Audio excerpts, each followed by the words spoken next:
नमस्कार, करेन्ट न्युजमा यहाँ हार्दिक स्वागत छ। म प्रकाश गिरी। करेन्ट न्युजमा हामी कुनै पनि विषयवस्तु उठान मात्र गर्दैनौँ, यसको चिरफार अनि विश्लेषण पनि गर्ने गर्दछौँ। सर्वोच्च अदालतमा विपक्षी मोर्चा पुगेको छ। त्यहाँ 146 जना सांसदहरूको हस्ताक्षर बोकेर विपक्षी मोर्चा पुगेको हो र उसले विपक्षी दलको नेता शेरबहादुर देउवालाई प्रधानमन्त्री बनाउनको लागि माग गरेको छ। नेपालको इतिहासमा यति ठुलो सङ्ख्या र यसरी सांसदहरू हस्ताक्षर सहित बोकेर सर्वोच्च अदालत पुगेको यो पहिलो घटना हो। यो घटनालाई सर्वोच्च अदालतले अब कसरी निरूपण गर्नेछ त्यो निकै रोचक र चाख लाग्दो विषय बनेको छ।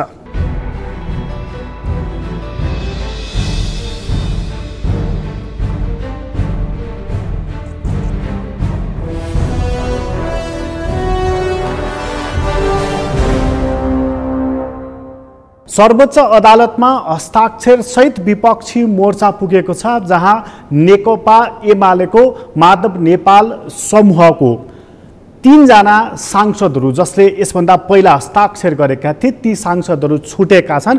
त्यसदेखि बाहेक 23 जना सांसद नेकपा एमालेको तर्फबाट हस्ताक्षर गर्नेमा पुगेका छन् र त्यसरी हस्ताक्षर अस्ति गरेर अहिले नगर्नेमा गोकर्ण विष्ट एकजना रहेका छन् भने गणेश पहाडी अर्का एकजना सांसद रहेका छन् र पवित्रा निरौला अर्को एकजना सांसद रहेका छन्। योगेश भट्टराईले यो बीचमा मुख खोलेका छैनन्। उनले त्यति बेला पनि सिग्नेचर गरेका थिएनन्, अहिले पनि हस्ताक्षर गरेका छैनन्।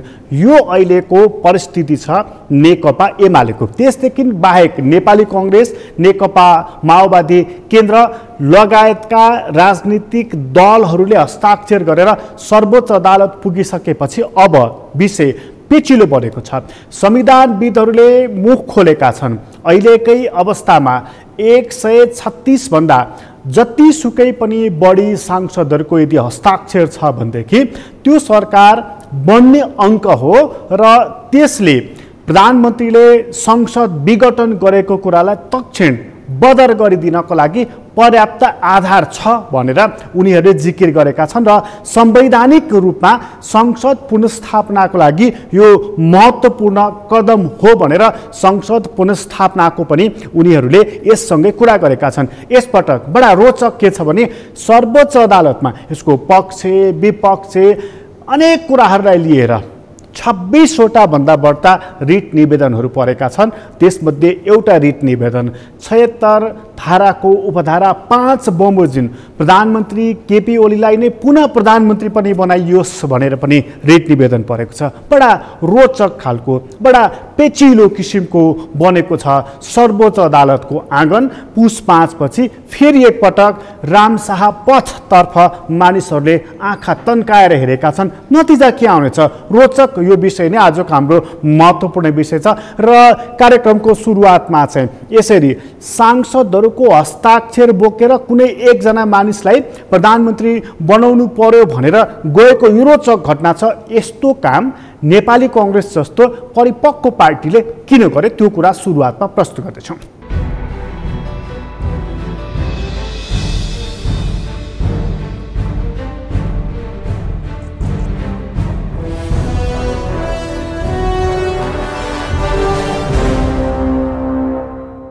माननीय प्रधानमन्त्रीजीले म अब बहुमत देखाउन पनि सक्दिनँ, म बहुमत देखाउन पनि जादिनँ भनेर मन्त्री परिषदबाट निर्णय गरेर वैकल्पिक सरकार गठन गर्नका लागि सम्माननीय राष्ट्रपतिजीलाई अनुरोध गरेर वैकल्पिक सरकार गठन गर्नका लागि प्रक्रिया सुरु गर्नुहोस् भन्नुभयो।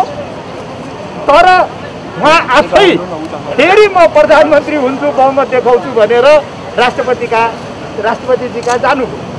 वास्तवमा उहाँले वैकल्पिक सरकारका लागि प्रक्रिया सुरु गर्न भनेर राष्ट्रपतिजीलाई भनिसकेपछि उहाँलाई नै फेरि प्रधानमन्त्रीका लागि प्रतिस्पर्धामा जाने हक पनि थिएन, अवस्था पनि थिएन। त्यसका बावजुद पनि राष्ट्रपतिजीले वैधानिक दाबी भएको मान्य शेरबहादुर देउवा र माननीय प्रधानमन्त्री ओलीजीको तुलना गरेर चाहिँ त निर्णय गर्नुभयो जुन चाहिँ त असंवैधानिक हो। तेस्रो कुरा राष्ट्रपतिजीले प्रधानमन्त्रीजी जुन आफै वैधानिक रूपले प्रधानमन्त्री हुनुभएको थिएन, उहाँले हठात प्रतिनिधि सभाको विघटन गर्ने, प्रतिनिधि सभाको हत्या गर्ने काम गर्नुभएको हुनाले हामीले सर्वोच्च अदालतमा रिट दायर गर्नु पर्यो। हाम्रा मुख्य दुईटा माग हुन्। एउटा संविधान सम्मत रूपले, संवैधानिक रूपले प्रतिनिधि सभाको तत्काल कायम संख्याको बहुमतको दाबी गरेर संविधान बमोजिम प्रधानमन्त्री हुनु पर्ने शेरबहादुर देउवाजीलाई प्रधानमन्त्री नियुक्त गर्नका लागि आदेश माग्ने सर्वोच्च अदालतबाट हामीले त्यो अपेक्षा गरेका छौँ। र अर्को जुन चाहिँ त असंवैधानिक ढङ्गले प्रतिनिधि सभाको विघटन भएको छ, प्रतिनिधि सभाको पुनर्गठनको दुईटा मूल माग लिएर हामी सर्वोच्च अदालतमा 146 जना मान्यजीहरू आज आउनुभएको छ। साथीहरूलाई मैले त्यही आग्रह गर्न खोजेँ। धन्यवाद।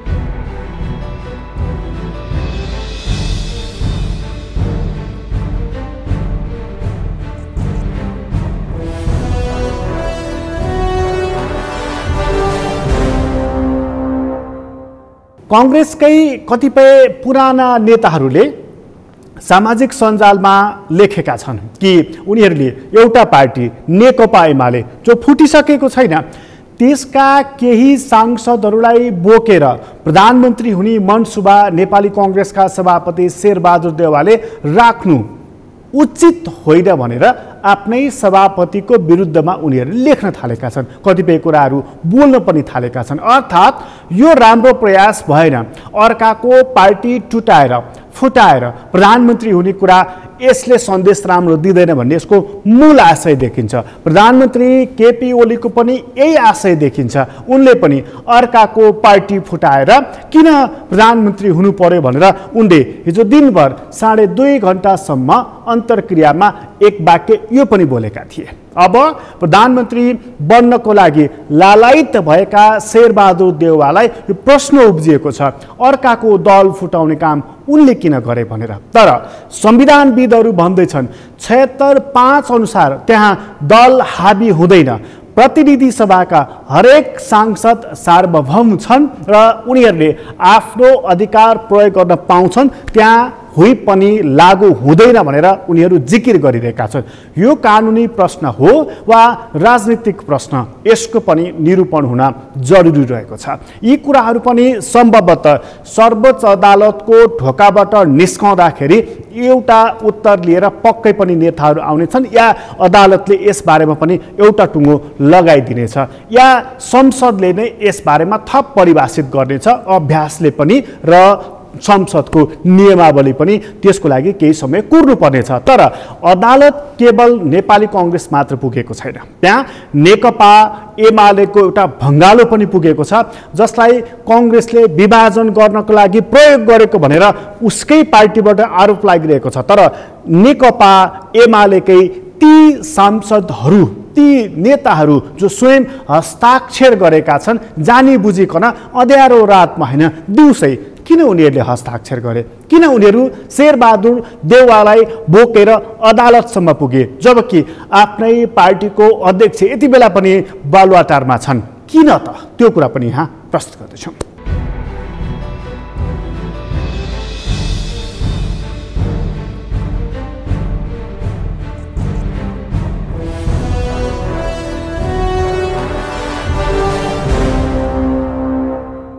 म जम्मा 93 जनामा सीमित भएँ। अब राष्ट्रपतिबाट अर्को प्रधानमन्त्रीको लागि प्रक्रिया आरम्भ गरियोस् भनेर उहाँले पत्र पठाउनु भयो। त्यो पत्र बमोजिम सबैलाई थाहा छ। यहाँहरूलाई हामीले 149 जना प्रतिनिधि सभाका सदस्यहरूको हस्ताक्षरसहित राष्ट्रपति समक्ष दाबी पेश गरेका थियौँ र नेपाली कांग्रेसका सभापति शेरबहादुर देउवाजीले प्रधानमन्त्रीको रूपमा हामीले प्रस्तावित गरेका थियौँ। त्यसमा प्रवेशै नगरी राष्ट्रपतिले प्रधानमन्त्रीसँग मेलमत गरेर संविधान मिचेर उहाँले जसरी मध्यरातमा फेरि प्रतिनिधि सभा विघटन गर्ने प्रधानमन्त्रीको सिफारिसलाई उहाँले अनुमोदन गर्नुभयो। यसरी नेपालको लोकतन्त्र, नेपाली जनताले धेरै कठोर सङ्घर्ष आन्दोलनबाट प्राप्त गरेको उपलब्धि, नेपालको संविधानमाथि जसरी उहाँले कुल्चने काम गर्नुभयो, त्यसको विरुद्धमा हामी राजनीतिक दलहरू, देशका अरू प्रमुख राजनीतिक दलहरू लगायत हामी नेकपा एमालेका सांसदहरू समेतले हामीले त्यसको विरोध गऱ्यौँ। र फलस्वरूप हामीले सर्वोच्च अदालतमा प्रधानमन्त्री र राष्ट्रपतिले गरेका ती संविधानका प्रावधान विपरीतका क्रियाकलापहरू अनुतान्त्रिक गतिविधि र निर्णयको विरुद्धमा हामीले सर्वोच्च अदालतमा रिट निवेदन दिने निर्णय गरे अनुरूप भर्खरै हाम्रो रिट निवेदन दर्ता भएको छ। प्रतिनिधि सभाका बहुसङ्ख्यक सदस्यहरू 146 जनाले हामीले त्यो रिट निवेदनमा हस्ताक्षर गरेर शनाखत गरेर सशरीर उपस्थित भएर हामीले त्यो निवेदन प्रस्तुत गरेका छौँ। केही त्यसमा सदस्यहरू कोरोना विषाणुको सङ्क्रमणबाट यहाँ आउनु नमिल्ने भएको हुनाले उहाँहरूले आफू कोरोना सङ्क्रमणमा परेको चिकित्सकको प्रमाणपत्र सहित उहाँहरूले ती सहमति पनि जनाउनु भएको छ। हामीलाई विश्वास छ नेपालको लोकतन्त्र जो यहाँहरू जस्ता कयौँ सञ्चारकर्मी बुद्धिजीवी नेपाली जनताले पसिना बगाएर कतिले बलिदान दिएर हामीले निर्माण गरेको जुन नेपालको संविधान छ, हामीले प्राप्त गरेको लोकतन्त्र छ, त्यसको रक्षाको लागि हाम्रो यो रिट निवेदन एउटा महत्त्वपूर्ण पाइला साबित हुने रहेछ भन्ने कुरामा हामीहरू विश्वस्त छौँ।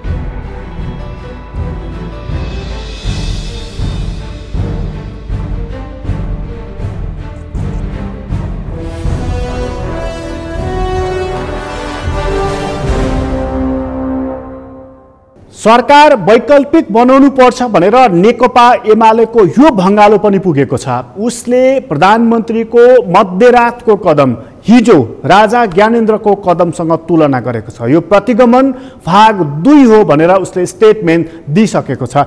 त्यस्तो अवस्थामा नेकपा एमालेको माधव नेपाल झलनाथ खनाल समूहले लिएको यो निर्णयलाई राजनीतिक निर्णय भन्न मिल्छ भनेर कतिपय विज्ञहरू बताइरहेका छन्। स्वयं त्यो दलका नेताहरू जहाँ दमन हुन्छ त्यहाँ विद्रोह हुन्छ र विद्रोह गर्ने अधिकार हरेक व्यक्तिलाई छ भनेर सार्वजनिक अभिव्यक्तिहरू दिइरहेका छन्, जसको बारेमा चर्चा परिचर्चा टिप्पणीहरू भइरहेका छन्। र त्यो पार्टी जसको नेतृत्वमा सरकार बनेको छ नेकपा एमाले, त्यहाँ त दुई भङ्गालो छँदैनछ। तर हिजो जोडिएर सरकार बनेको थियो, सरकार बनाउनको लागि मद्दत गरेको थियो नेकपा माओवादी केन्द्रले पनि। ऊ पनि सर्वोच्च अदालतको ढोकामा पुगेको छ। उसले पनि शेरबहादुर देउवालाई प्रस्ताव गरेको छ, समर्थन गरेको छ, मद्दत गरेको छ। उसलाई चाहिँ किन त्यस्तो आपत पर्यो अथवा आवश्यकता पर्यो कि कङ्ग्रेसको नेतृत्वमा सरकार बनाउनको लागि उसलाई केपी ओली सही नसक्नुको किन भयो, यो प्रश्न पनि उत्तिकै महत्त्वपूर्ण छ। र वाम एकता भनेर नथाक्ने, संसारका मजदुर एक हौँ भनेर मुट्ठी कस्न कहिल्यै पछि नपर्ने सरकार बनाउँदा चाहिँ किन यो अप्ठ्यारो आयो त, त्यो कुरा पनि यहाँ प्रस्तुत गर्दैछौँ।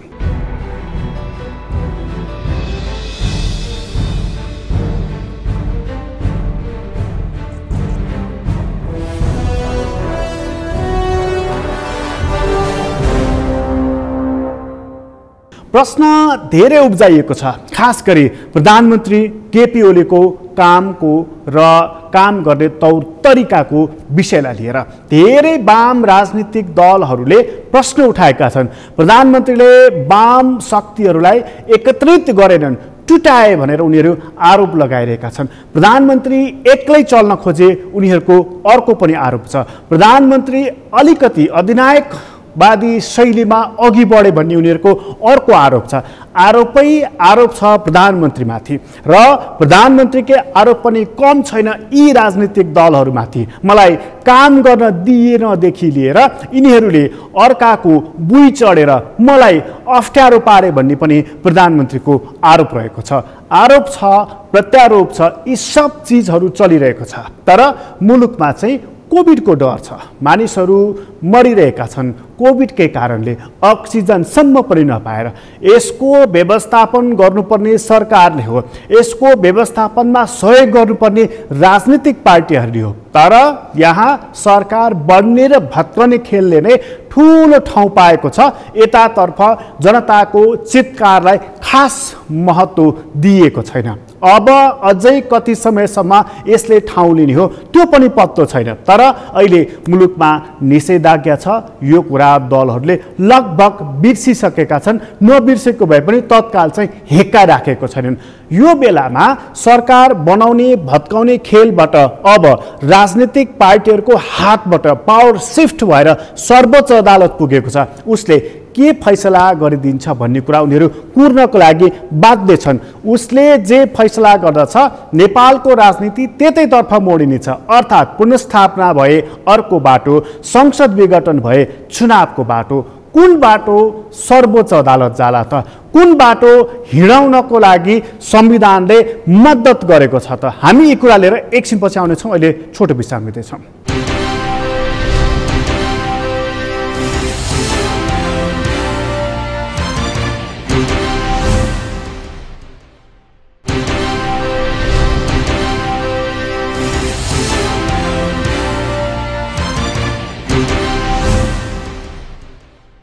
राजनीतिक पार्टीहरूको काम सेवा गर्ने हो, त्यो पनि जनताको। उनीहरूले निस्वार्थ सेवा गर्नुपर्दछ।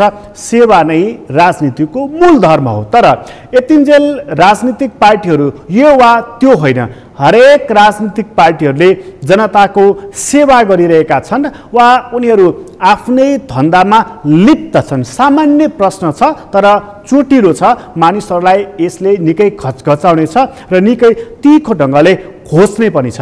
प्रश्न हरेकले गर्नुपर्नेछ। यदि संसदको विघटन भएर राजनीतिक पार्टीहरू चुनावमा मत माग्दै जनताको दैलोमा पुगे भने हरेक राजनीतिक पार्टीले प्रश्न गर्नुपर्नेछ, तपाईहरूलाई हामीले 2/3 मत दियौँ तर 2/3 किन जोगाउन सक्नु भएन भनेर वाम पार्टीहरूलाई प्रश्न गर्नुपर्नेछ। र त्यो पार्टी नेपाली कांग्रेस जसले प्रजातान्त्रिक समाजवाद भन्छ, उसले यो 3 वर्षको बीचमा यो लोकतन्त्रको समृद्धिको लागि र वाम पार्टीले गरेको वितण्डा या भनौँ उसले राम्रोसँग सरकार चलाउन नसकेको कुरामा कांग्रेसले दरोसँग उभिएर कति पटक सचेत गरायो वा उसले विपक्षमा बसेर कति महत्त्वपूर्ण भूमिका खेल्यो, यो प्रश्न पनि जनताले गर्नुपर्नेछ।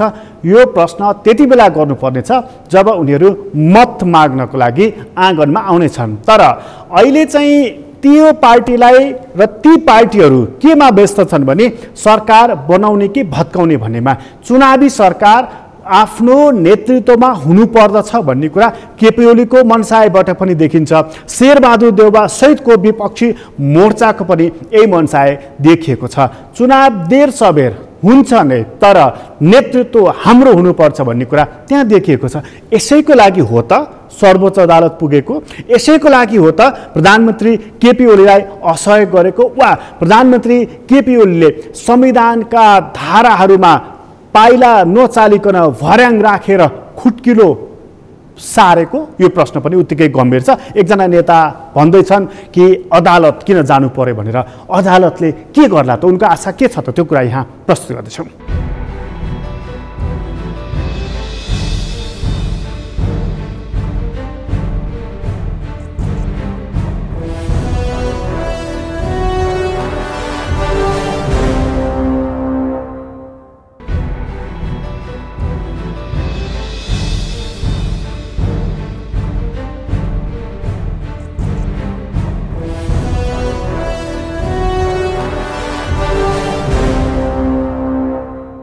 कुरा विपक्षी मोर्चाको मात्रै छैन, सत्ता पक्षको पनि छ। सत्ता पक्ष पनि यो बीचमा निकै गम्भीर ढङ्गबाट अघि बढेको छ। ऊ के गर्दैछ भन्ने कुरा अरूलाई होइन, स्वयं प्रधानमन्त्री केपी ओलीलाई मात्र थाहा छ।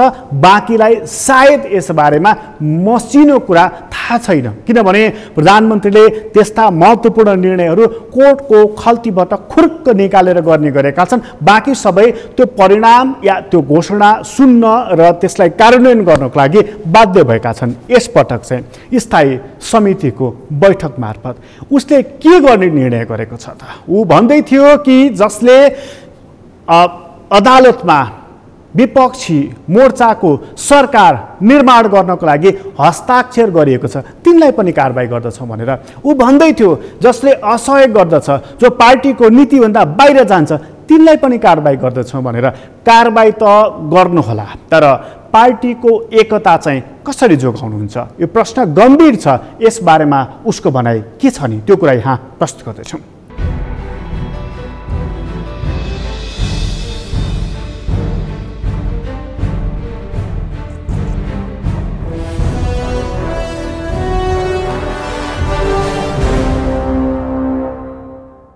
आफ्नो व्यक्तिगत अरू सांसद साथीहरूले हामी केहीले गऱ्यौँ, केहीले गर्ने क्रम जारी छ। संख्या घट्यो नि बहुमत दाबी गर्दा भन्दा मुद्दामा आउँदाखेरि छैन। यसलाई यसरी हेरौँ, यो आजबाट प्रक्रिया प्रारम्भ भएको छ। साथीहरूले आफ्नो हिसाबले दिनका निम्ति अझै पनि दिनहरू बाँकी नै खुलै छ एउटा कुरा। दोस्रो कुरा, यहाँ रिट दिने कुरा फरक कुरा हो।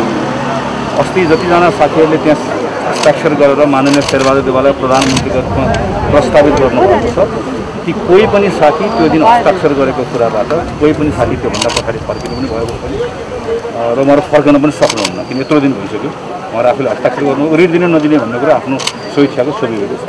संविधान विरोधी, गैर जिम्मेवार, अयोग्य र अहङ्कारी प्रधानमन्त्री हामीले प्राप्त गरौँला भन्ने कुराको कल्पनै थिएन जतिखेर हामीले संविधान त्यसैले यसरी पटक पटक न्यायालय आउनुपर्छ भन्ने कुरा त्यो संविधानको धाराहरू लेख्दै गर्दाखेरि हामीले कहिले अनुमानै नलागेको विषय थियो।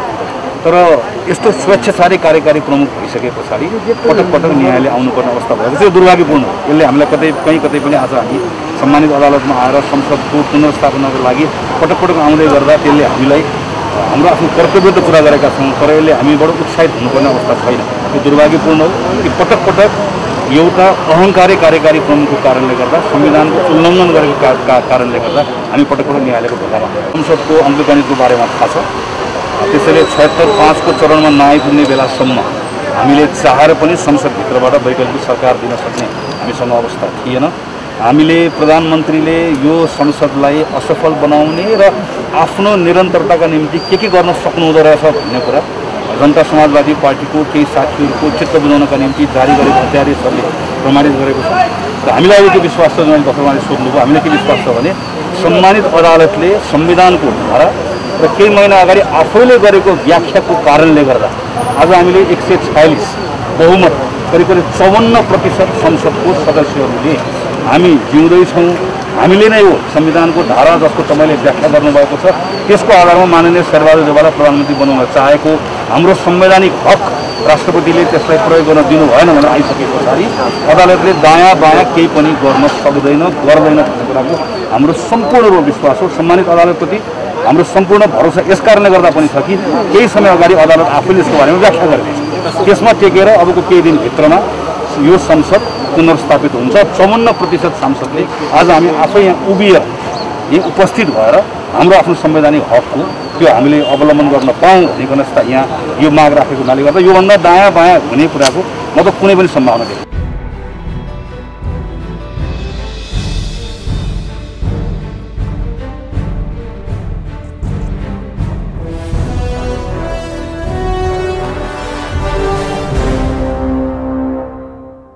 पार्टीहरू यसबीचमा केवल 2/3 मत जोगाउन असमर्थ, असक्षम मात्र भएका होइनन्। यो बीचमा वाम पार्टी 2/3 मत जोगाउन नसकेर त्यो भारले किचिएर पार्टी 3 टुक्रा भएको छ। नेकपा एमाले, नेकपा माओवादी केन्द्र र नेकपा एमाले पनि सग्लो रहेन, अब नेकपा माओवादी केन्द्र पनि सग्लो छैन। यो अवस्थामा कम्युनिस्ट पार्टीहरू नेतै पिछेका पार्टी बन्नेछन् अब? यो प्रश्न पनि उत्तिकै महत्त्वपूर्ण रहेको छ। मोहन विक्रम सिंहदेखि लिएर मोहन वैद्यसम्म, पुष्पकमल दाहाल प्रचण्डदेखि माधव कुमार नेपालसम्म, केपी ओलीदेखि सीपी मैनालीसम्म पार्टी नै पार्टी छन् वाम पार्टी नेपालमा। यो सबै पार्टीहरूको काम चाहिँ के हो? यी पार्टीहरू हिजो गोलबद्ध भए आज टुक्रा टुक्रा छिन्न भिन्न किन भएका छन्? प्रश्न गम्भीर ढङ्गले उठेको छ। यसपटक चुनाव होला, त्यो चुनावमा उनीहरूको एजेन्डा चाहिँ के होला? उनीहरूले चुनावमा गएर भन्ने चाहिँ के होला? हामीले के कारणले 2/3 जोगाउन सकेनौँ? यहाँनिर जवाफ केवल केपी ओलीले मात्र दिनुपर्ने छैन, पुष्पकमल दाहाल प्रचण्डले पनि दिनुपर्नेछ, माधव कुमार नेपालले पनि दिनुपर्नेछ। जवाफ चाहिँ साँच्चै के हुन्छ होला? यी राजनीतिक पार्टीहरूको गम्भीर प्रश्न छ। र अर्को महत्त्वपूर्ण प्रश्न छ, यो सङ्कटको घडीमा निर्वाचनमा यदि दलहरू गए भनेदेखि जनताको जीवधनको सुरक्षा उनीहरूले कसरी गर्नेछन्? भारतमै यही चुनावमा जाँदाखेरि जम्मा 4वटा प्रान्तमा चुनाव भएको थियो। 1600 भन्दा बढ्ता कर्मचारीहरूको यही बीचमा अर्थात् निर्वाचनमा खटिएका मानिसहरूको मृत्यु भएको छ। यो तथ्याङ्कलाई नेपालले कसरी केलाउनेछ? यो तथ्याङ्क पाइसकेपछि जीवन सुरक्षा गर्नको लागि कस्तो विधि अपनाइनेछ प्रश्न यहाँनिर पनि गम्भीर ढङ्गले उठेको छ। करेन्ट न्युज अहिलेलाई यति नै। करेन्ट न्युजबाट म प्रकाश गिरीलाई बिदा दिनुहोस्। सगरमाथा टेलिभिजन हेर्दै गर्नुहोला। नमस्कार।